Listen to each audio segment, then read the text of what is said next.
Menceritakan sebuah kisah misteri lebih baik daripada menyembunyikan fakta di balik sebuah realita. Selamat datang di sebuah kisah misteri bersama saya, Ryu Wijaya. Assalamualaikum warahmatullahi wabarakatuh.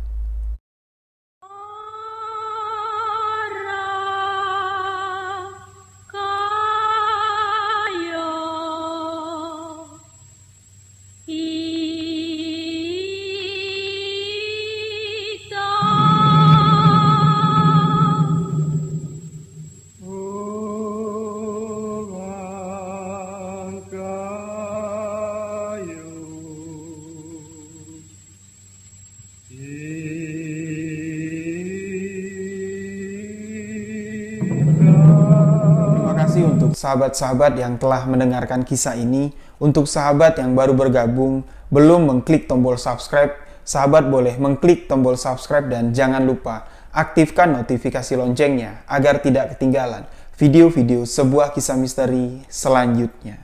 Dan di sebuah kisah misteri kali ini, saya akan menceritakan sebuah kisah yang dibagikan oleh salah seorang sahabat, Asep, yang berada di Sukabumi, Jawa Barat.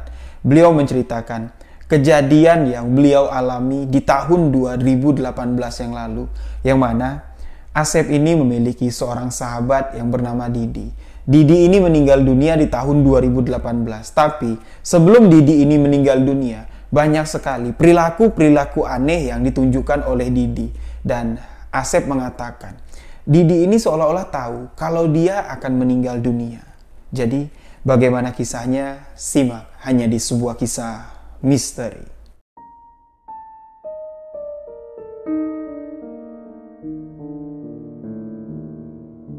Jadi Asep ini sudah berteman lama dengan Didi. Boleh dikatakan teman baik lah.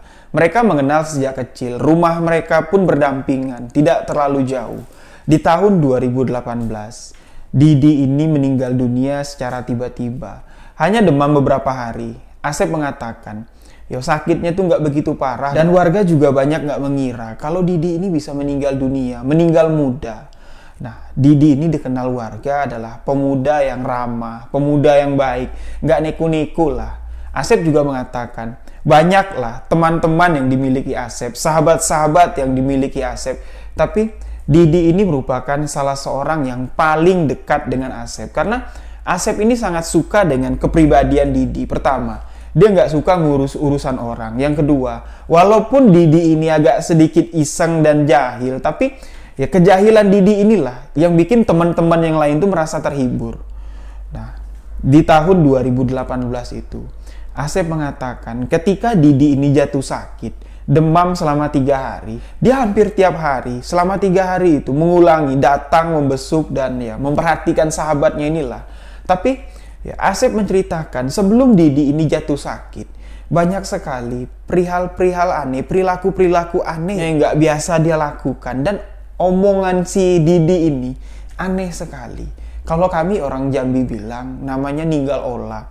Jadi perilaku orang yang akan meninggal itu memang berperilaku aneh. Hal-hal yang tidak lazim itu sering dilakukannya, dan ucapan atau apa yang diomongkannya itu memang tidak jauh dari tentang kematian. Begitu juga yang dialami oleh almarhum Didi ini. Asep menceritakan sebelum Didi ini jatuh sakit, ketika mereka sedang duduk nongkrong lah di balai desa, Didi ini tiba-tiba ngomong sama Asep, "Sep, maafin aku ya, kalau selama ini kita temanan, aku nih jahil, sering ngerjain kamu, dan aku juga ngerasa, Sep, kalau aku banyak salah dengan kamu. Maafin aku ya." Asep juga kaget mendengar apa yang dikatakan Didi. "Kamu ngomong apaan sih, Di?" "Ya enggak, aku minta maaf. Mana tahu besok aku mati, aku banyak salah dengan kamu, aku udah minta maaf." Nah, Asep sempat diam kok nggak biasa-biasanya Didi ngomong kayak gitu dia. Asep juga bilang kayak gini, "Di, setiap manusia tuh pasti akan mati. Nggak tahu, aku juga nggak tahu. Mungkin aku pulang ke rumah aku mati nggak tahu. Tapi nggak perlulah kamu ngomong kayak gitu." "Ndak. Aku cuma ngerasa nggak enak, Sep. Aku ngerasa nggak lama lagi aku mati."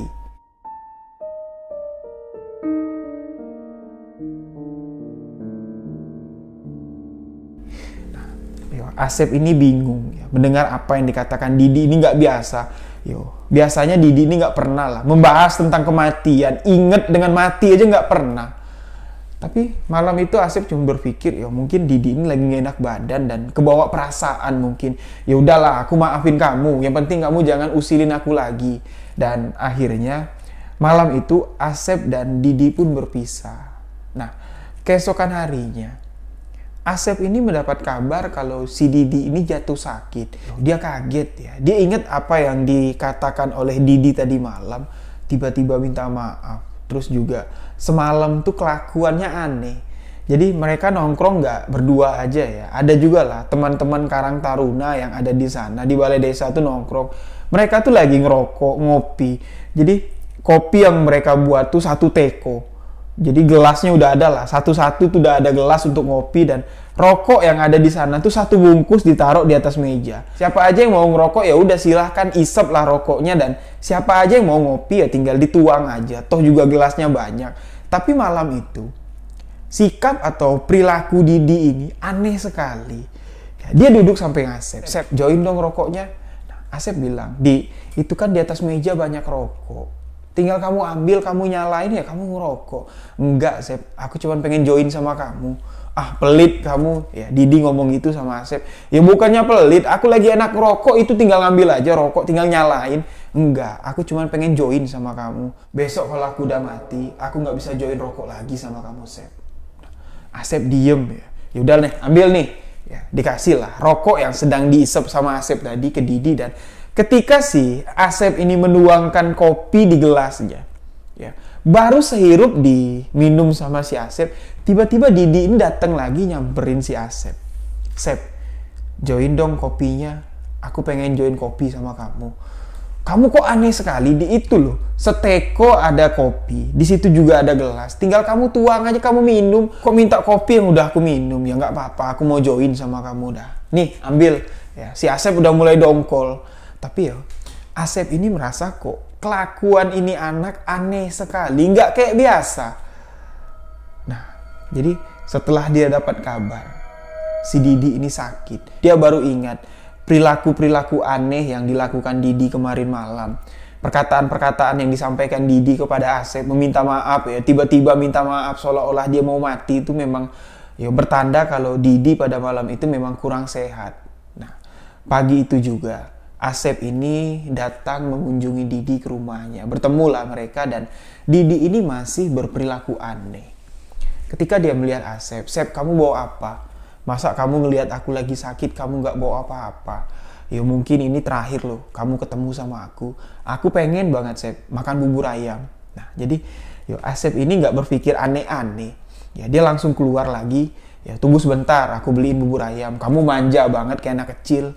Asep sambil ngeguyon, dan Didi cuma tersenyum. Nah, Asep pun keluar, beli bubur ayam. Ketika bubur ayam sudah dibeli, sudah dibawa sama Asep ke rumahnya si Didi. Didi ini terlihat sangat semangat sekali, senang sekali kalau sahabatnya Asep ini ngebawain dia bubur ayam, dan Asep mengira kalau Didi ini bakal makan bubur ayam itu sendiri, tapi enggak. Nah, Didi bilang gini sama Asep, Sep, suapin aku ya, aku pengen banget, Sep, disuapin sama kamu. Nah, Asep ini ya agak kesal lah dia, seperti dikerjain sama Didi. Dia berpikir seperti ini, mentang-mentang kamu sakit, kamu mau ngerjain aku ya? Dan Didi ngomong lagi sama Asep, Sep, tolonglah, aku pengen banget, Sep, disuapin sama kamu. Ya, Asep juga nggak terlalu hati ya. Dia tahu kalau temannya ini lagi sakit, dan kalau temannya nggak sakit juga, kalau Didi ini nggak sakit, nggak mungkin juga dia berperilaku aneh seperti itu. Jadi Asep mengatakan pada pagi hari itu perilaku dan sikap Didi ini manja sekali, dan ketika sudah disuapi makan bubur, Asep pun pamitan mau pulang. Nah, jadi setelah Asep pulang ke rumah, dia melakukan aktivitasnya seperti biasa. Keesokan harinya, pagi-pagi, Asep ini menyempatkan waktu untuk menengok sahabatnya Didi. Udah sembuh belum si Didi nih? Masih manja nggak sih dia? Jadi Asep langsung main lagi pagi-pagi itu ke rumah Didi, dan ternyata kondisi Didi makin parah ya. Asep mengatakan wajahnya itu udah agak pucat. Yang tadinya ketika dia tahu kalau Asep masuk kamar, dia langsung berusaha untuk duduk ya. Tapi di hari kedua itu, Didi ini nggak bisa duduk lagi. Dia cuman terbaring. Dia cuma bilang ya, Sep kamu datang, duduk Sep, kamu bawa apa untuk aku? Jadi Asep bilang, nih aku bawain kamu bubur ayam. Yo makasih Sep, suapin aku ya.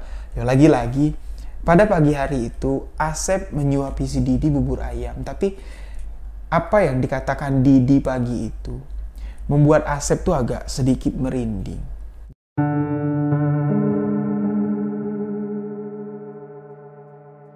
Jadi Didi itu masih terbaring di tempat tidurnya. Asep pelan-pelan lah nyuapinnya. Jadi setelah bubur yang disuapin sama Asep ini ditelan sama Didi, Didi itu tiba-tiba memegang tangan Asep. Sep, nanti kalau aku mati, kamu temenin aku ya.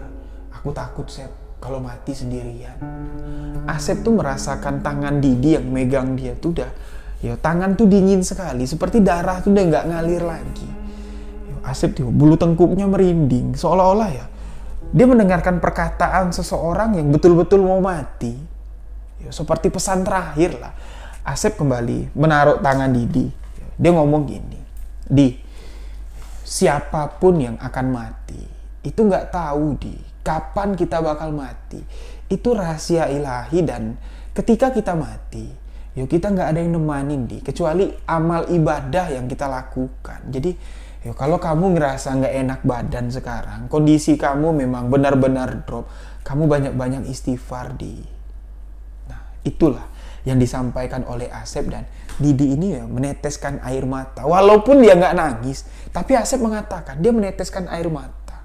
Nah, jadi setelah Asep ini nyuapin makan Didi sahabatnya, dia ngomong lah sama Didi, Di, yuk kamu istirahat, banyak-banyak istighfar, banyak-banyak minta ampun sama Allah. Mudah-mudahan penyakit yang ada di badan kamu ini sekarang bisa sembuh. Jangan lupa minum obat. Nah, jadi aku pamit Insya Allah besok pagi aku datang ke sini lagi. Jadi pagi itu Asep pun meninggalkan Didi untuk melanjutkan aktivitasnya. Tapi besok paginya itu Asep ini nggak sempat untuk menengoki Didi. Padahal dia kan udah janji kemarin di hari kedua. Asep ini sudah janji sama Didi untuk datang lagi. Pagi-pagi di hari ketiga tuh dia mau datang lagi untuk membesuk si Didi. Tapi pagi itu Asep mengatakan dia tuh telat bangun. Jadi kalau dia mampir ke rumah Didi, paling nggak di rumah Didi bawain bubur, nyuapin dia makan, itu kurang lebih 45 menit lah menghabiskan waktu di sana. Sedangkan waktu dia untuk berangkat ke kantor, ke tempat kerjanya aja udah terlambat. Jadi ntar aja lah, pulang kerja aku mampir ke tempat Didi. Jadi pagi itu Asep dari rumah buru-buru langsung pergi ke tempat kerjanya. Tapi pada sore hari Asep ini lupa untuk datang ke rumah Didi. Jadi setelah pulang kerja, Asep ini pun lupa untuk mampir ke rumah Didi. Jadi dari kantor dia langsung pulang ke rumah karena capek ya. Dia beristirahat, mandi, tertidur, dan sekitar jam 8 malam Asep ini terbangun. Dia ngeliat jam, baru jam 8. Aku mau nongkrong lah sama anak-anak di Karang Taruna. Jadi dia keluar dari rumahnya nongkrong sama teman-teman di Karang Taruna.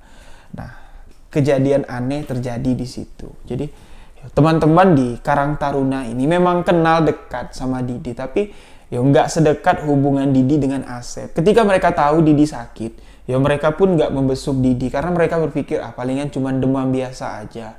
Jadi Asep ini datang lah, gabung nongkrong sama teman-teman yang lain, duduk di tempat biasa. Asep duduk di balai-balai yang ada di balai desa. Jadi di situ dia ngebakar rokok kayak biasa lah. Di balai desa itu, di tempat tongkrongan anak-anak Karang Taruna.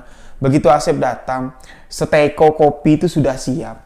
Memang anak-anak itu pada hobi ngopi dan sering begadang, Asep bilang. Jadi dia duduk lah di tempat biasa, Asep duduk dengan Didi. Kurang lebih sebatang rokok lah. Dia ngerokok, sedangkan teman-teman yang lain pada asik gitaran, pada bercanda-bercanda lah pada nyanyi-nyanyi. Tapi Asep ini nggak ikut gabung sama mereka. Asep kangen lah sama Didi. Kalau ada Didi di sini pasti seru lah, ngelihat dia ngerjain anak-anak yang lain. Tapi nggak lama kemudian, Asep ini melihat dari kejauhan. Dia melihat ada bayangan. Bayangan itu mendekat, dan ketika dekat, bayangan yang dilihat Asep dari kegelapan itu ternyata adalah bayangan Didi yang berjalan menuju ke arah Asep. Jadi Asep berpikir, loh kok Didi ada di sini malam-malam. Bukannya kemarin dia masih sakit. Kemarin aku lihat kondisinya itu bukan ya membaik, tapi kondisinya semakin parah. Nggak mungkin lah Didi bisa sehat secepat itu. Nah, jadi sosok Didi yang dilihat Asep pada malam itu menghampirinya dan duduk tepat di samping Asep. Seperti biasa, Didi ini duduk dan tiba-tiba ngomong, "Sep, join dong rokoknya." Nah, Asep ini tahu ya kalau ya beberapa hari ini perilaku temennya ini, perilaku sahabatnya Didi ini aneh. Dia nggak berpikir panjang lagi. Dia rokok yang lagi dihisap sama Asep dikasih lah sama si Didi dan Didi menghisap rokok.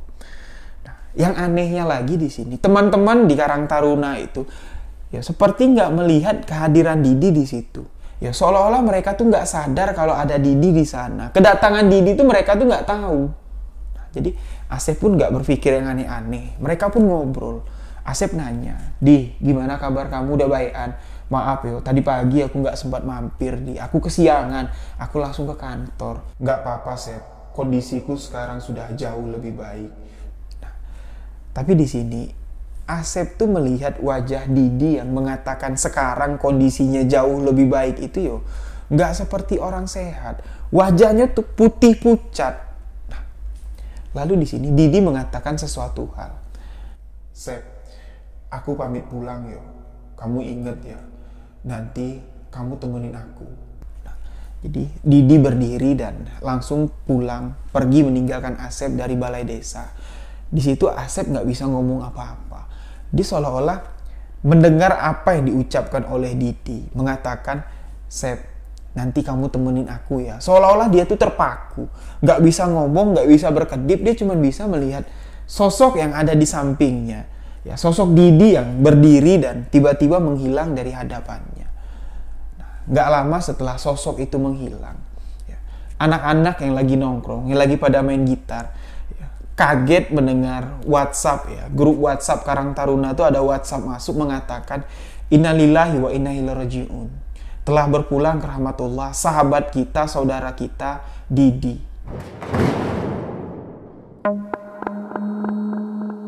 Nah, jadi teman-teman yang lagi pada main gitaran ini, ya pada teriak, "Sep, Sep, kamu ngapain bengong di situ, Sep? Didi meninggal, Sep. Didi meninggal, Sep." Nah, jadi Asep ini kaget, "Astagfirullahaladzim, innalillahi wa inna ilaihi rajiun. Kalian jangan bercanda. Barusan Didi dari sini. Ya gimana dia meninggal? Astagfirullah, Sep, Sep. Baca, Sep. Itu di grup WA.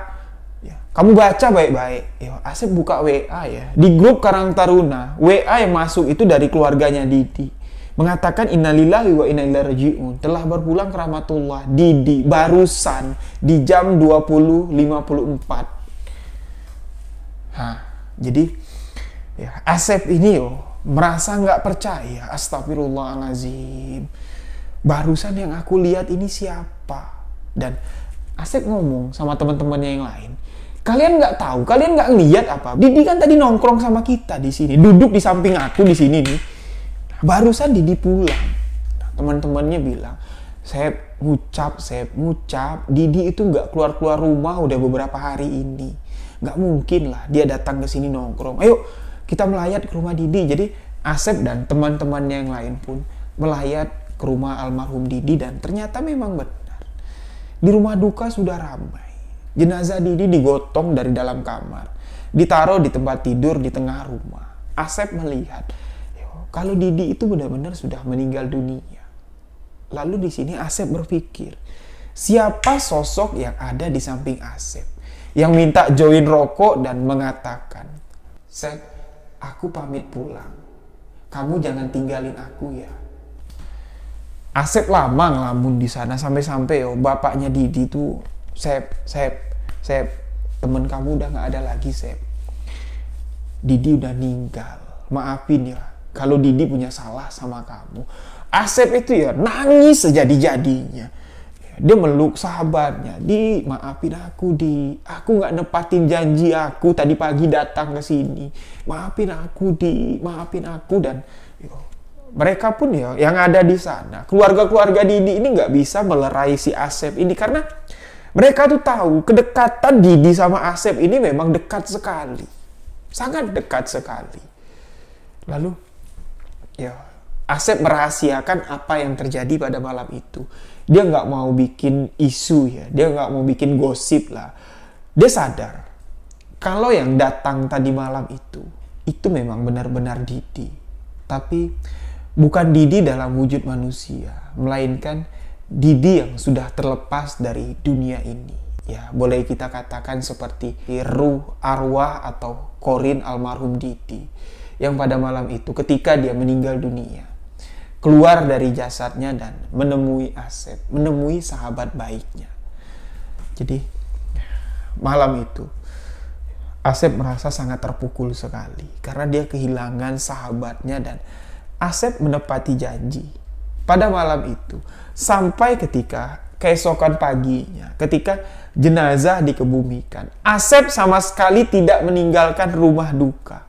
Semalaman Asep duduk di samping jenazah membacakan surat Yasin. Ketika Asep lelah, ya, Asep pun cuma duduk minum air putih melihat jenazah sahabatnya ini udah nggak bernyawa lagi sampai keesokan harinya. Ketika di liang lahat pun, walaupun Asep ini bukan keluarga, tapi ayahnya Didi menyuruh Asep untuk turun ke bawah untuk menyambut jenazah, ya, diturunkan, dimasukkan ke liang lahat. Itu Asep di bagian kakinya, di bagian kaki Didi, dan dia melihat ketika sahabatnya ini dikebumikan.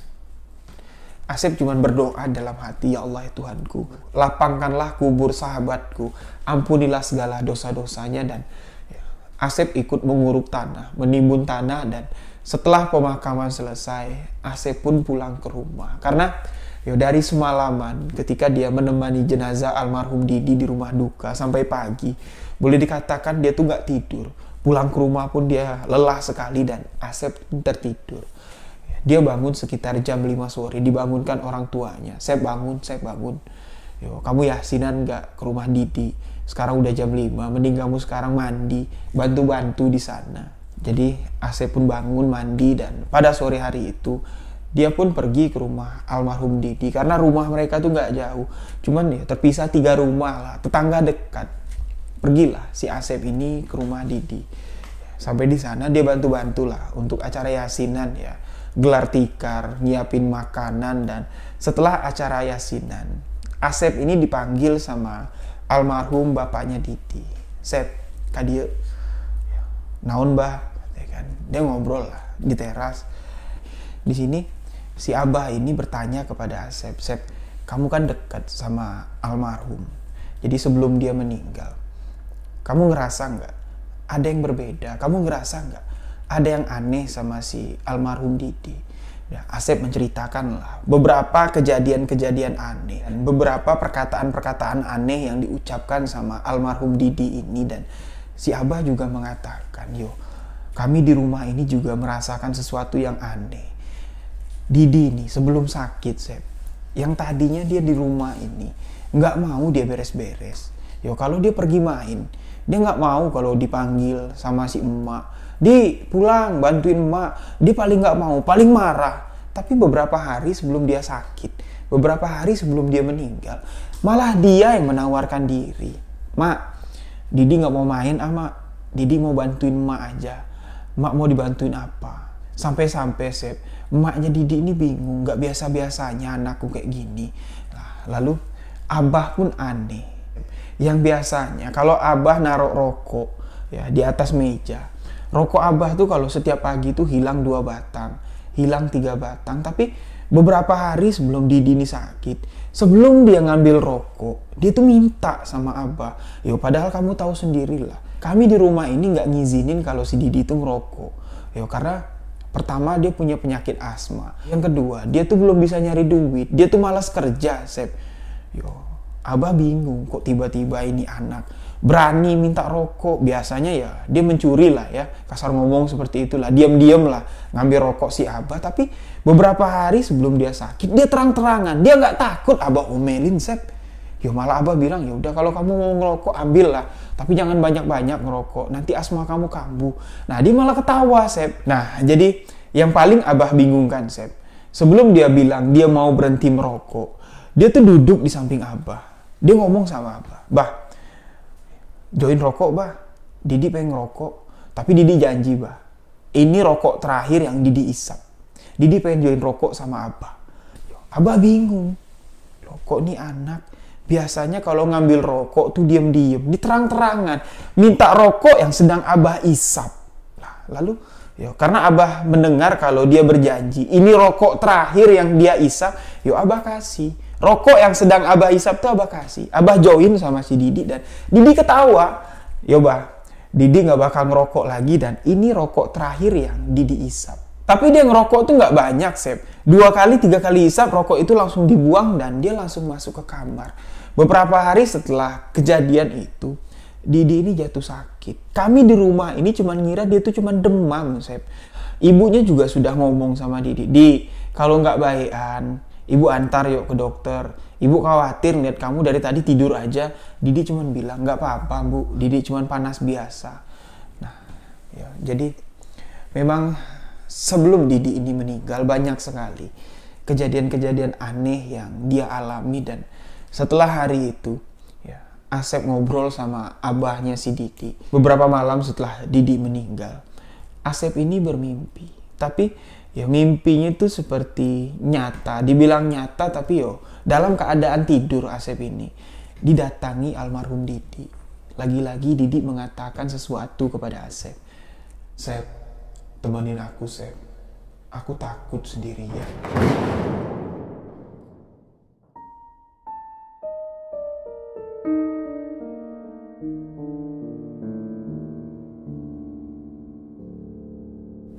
Tapi di sini Asep mengatakan sosok yang datang, sosok yang menemui Asep di dalam mimpi itu, wajahnya persis sekali seperti Didi, tapi sudah menggunakan pocong.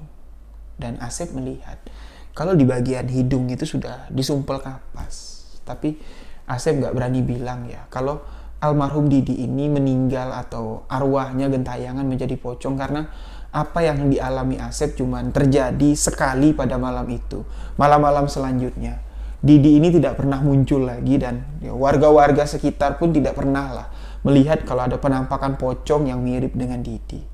Tapi Asep mengatakan di sini apa yang dilihatnya di dalam mimpi itu persis sekali Didi itu seperti pocong. Nah, kejadian ini terjadi di tahun 2018 yang lalu. Dan sampai hari ini Asep yang mengirimkan kisah ini yang berada di Sukabumi, di daerah Jawa Barat, masih mengingat jelas kejadian-kejadian yang beliau alami. Demikianlah sebuah kisah misteri yang saya bagikan kali ini. Yuk sama-sama kita doakan almarhum Didi yang sudah mendahului kita. Semoga Allah memberikan tempat yang istimewa, mengampuni segala dosanya dan arwah Didi bisa tenang di alam sana. Untuk sahabat-sahabat yang beragama muslim, marilah sama-sama kita bacakan suratul Fatihah khususon almarhum Didi bin Pulan. Al-Fatihah.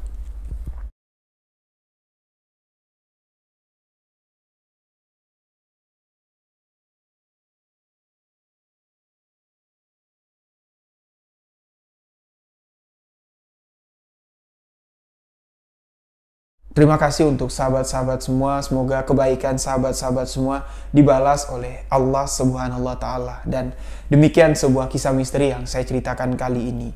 Mohon maaf jika ada salah-salah kata, salah-salah kalimat dalam penyampaian kisah yang saya bagikan. Untuk sahabat-sahabat yang ingin membagikan pengalaman misteri yang sahabat alami, seperti yang dialami oleh Asep, sahabat-sahabat boleh mengirimkan email ke alamat email sebuahkisahmisteri@gmail.com atau bisa DM ke Instagram saya rio.wijaya91. Untuk sahabat-sahabat yang berada di kota Jambi yang ingin membagikan langsung pengalaman misteri yang sahabat alami, bisa langsung menghubungi saya, DM ke Instagram atau email ke alamat email sebuah kisah misteri. Saya akan mempersilahkan sahabat, memberikan waktu dan tempat untuk sahabat bisa membagikan pengalaman misteri yang sahabat alami langsung untuk sahabat-sahabat sebuah kisah misteri. Demikian sebuah kisah misteri kali ini. Saya Rio Wijaya mengucapkan wabillahi taufik wal hidayah. Wassalamualaikum warahmatullahi wabarakatuh. Salam sebuah kisah misteri.